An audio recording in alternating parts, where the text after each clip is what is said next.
Hai, selamat pagi menjelang siang Sobat Semandalas. Kembali lagi di podcast Gas Kencur. Kembali lagi bersama gua Baby dan saya teman gue Nindi. Di sini kita akan ngebahas episode tentang literasi digital di era zaman anak-anak Gen Z. Menurut anak Gen Z itu literasi digital penting atau sekedar tren dan promosi? Nah, betul banget nih. Sekarang dunia makin digital. Tapi pertanyaannya, apakah semua orang sudah bisa memperlakukan teknologi digital dengan bijak? Nah, makin seru nih topiknya. Sebelum masuk lebih dalam, di sini sudah ada kehadiran tamu yang sangat berkompeten. Halo, nama gue Ceta. Halo, nama gue Tiara. Halo, gue Meila. Halo, gue Salma. Hai guys. Jadi tadi gue denger nih katanya mereka tuh kesini di perjalanannya tuh cukup Rumit ya, ekstrim gitu ya, rumit ya. Coba dong jelasin ke teman-teman Sobat Semandalas gimana perjalanan kesini. Tadi gue dengar katanya orang sempet nyasar. Gimana tuh coba? Oh ya, jadi itu tadi kita berdua tuh ada kuota kan. Jadi kita tuh kesini tuh udah pakai Google Maps, sekarang nggak ada kuota. Mas sebelum belum pernah sini atau belum pernah kesini gitu ya? Oke, gue nih dari tadi pengen nanyain kayak spill rating perjalanan ke sini. Benar banget. Aduh guys, dari lama tuh berapa? 7 iya sih, gue rasa juga tuh. Kenapa tuh 7? Kenapa nggak 8 atau 9 atau 10? Kan 7 tuh tengah-tengah. Oh, kayaknya agak dekat gitu ya ratingnya ya. Benar, nanjak dan muter-muter gitu ya. Terus malah panas, jadi kayak nambah bikin bete gitu lah sih. Aduh ya, Oke banget. seru abdi negara dan negara. Oh ya. Oke guys, jadi kita langsung aja ya masuk. Tapi sebelum itu, gas apa yang cuy? Gas Kencur. Jadi apa sih literasi digital itu? Jadi ini, literasi digital adalah kemampuan seseorang untuk menggunakan, memahami, mengevaluasi, dan menciptakan informasi dengan teknologi digital.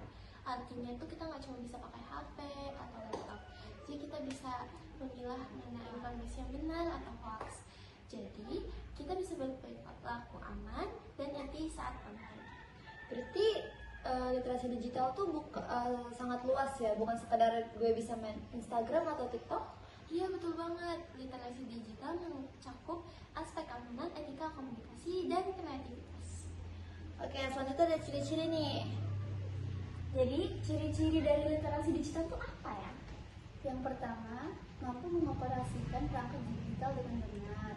Yang kedua, bisa mencari dan memvalidasi informasi dari berbagai sistem. Yang ketiga, mampu berpikir kritis terhadap konten yang ditemui. Yang keempat, menggunakan teknologi secara etis. Yang kelima, bisa berkomunikasi dan berkolaborasi secara digital. Dan yang keenam, memahami dasar-dasar keamanan digital seperti membuat password yang kuat, mengenali penipuan, dan menjaga privasi. Oh, berarti kalau misalnya ada orang tuh yang bikin password 1, 2, 3, 4, 5, 6, 7, 8 itu termasuk orang yang ini ya, mudah gampang dihacker nggak sih?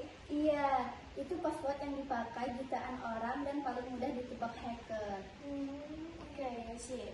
Selanjutnya, apa sih fungsi literasi digital dalam kehidupan sehari-hari?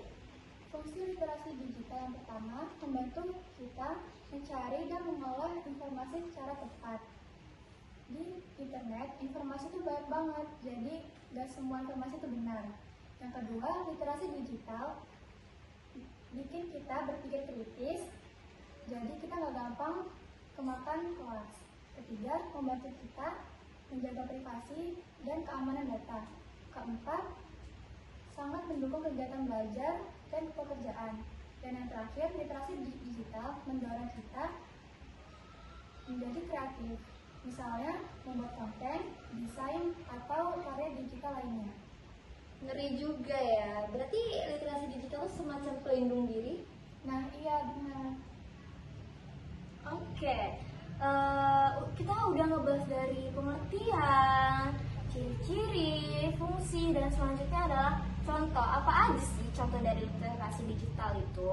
Aduh, itu mah contohnya banyak banget ya. Ini gue kasih beberapa aja ya. Oke. Setahu gue yang pertama itu mengecek suatu informasi sebelum menyebarkannya. Terus yang kedua, menggunakan Google dengan informasi yang tepat. Yang ketiga, mengikuti kelas online atau web online. Dan yang terakhir, membuat konten seperti konten TikTok, terus tuh poster dan banyak lainnya. Oke, berarti kita nih jadi anak Gen Z itu harus sangat-sangat memfilter ya dari TikTok, Instagram, ataupun mungkin ada anak Gen Z yang main Facebook. Bisa jadi ya. Jadi ya, karena tuh ya tau lah Facebook itu kan untuk Udah jadul ya, ya. iya sih. Twitter ya paling anak-anak Gen Z itu ya nggak sih? Oke, selanjutnya. Oke, selanjutnya penasaran nih, apa aja perangkat yang melibatkan literasi digital? Secara umum terbagi menjadi dua, yaitu perangkat keras dan perangkat lunak. Perangkat keras ada kayak laptop, smartphone, tablet, kamera modem, dan alat penyimpanan. Perangkat lunaknya ada seperti browser, mesin pencari, aplikasi media sosial, aplikasi produktivitas, serta aplikasi belajar online. Oke, jadi kesimpulannya sobat-sobat Semandalas, literasi digital ini sangat penting ternyata ya di era anak-anak Gen Z. Literasi digital bukan sekedar tren atau FOMO di dalam kehidupan anak Gen Z, tetapi ini sebagai acuan hidup mereka ke masa depannya. Sebab apa yang kita lakukan di sekarang ini akan menjadi jejak digital Baby nantinya. Gua Baby dan teman gua serta para narasumber. Ceka. Oke. Salah. Kita pamit undur diri, tapi sebelumnya gas apa yang cuy?